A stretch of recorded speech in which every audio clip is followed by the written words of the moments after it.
नारे तकबीर। पूरा मजमा बोले ना कि अहले सुन्नत हजरत जमाल अख्तर साहब की बात तशरीफ ला रहे हैं। नारे तकबीर, नारे तकबीर, नारे रिसालत, नारे रिसालत, मसलके आला हजरत, नारे तकबीर, नारे तकबीर, नारे रिसालत, दारुल उलूम गरीब नवाज, नारे तकबीर, खलीफे हुजूर अलहाज शरफुद्दीन साहब किबला, नारे तकबीर, नारे रिसालत।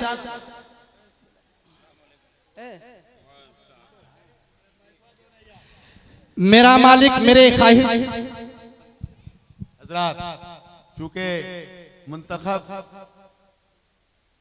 अलाउन सर तशरीफ ले आए और हमारे ये तो सब इसी मदरसे के तलबा हैं, ये दिखा रहे हैं और आप लोग भी देख लीजिए कि जरूरत पड़ने पर ये हमारे काम दे देंगे। लेकिन अब मेहमान आ चुके हैं हजरत मौलाना जमाल अख्तर साहब, मैं उनको सौंप दिया, वो अंजाम देंगे। क्या कि लंबा चौड़ा हम नहीं बोलेंगे। अब माइक पर बिला ताखिर खतीब आजम हिंदुस्तान हजरत मौलाना जमाल अख्तर साहब की बात तशरीफ ला रहे हैं। पूरा मजमा हाथ उठाकर इनका इस्तकबाल करें। नारे तकबीर, नारे तकबीर, नारे रिसालत, नकीब आजम हिंदुस्तान हजरत मौलाना जमाल अख्तर साहब किबला, नारे तकबीर, नारे रिसालत,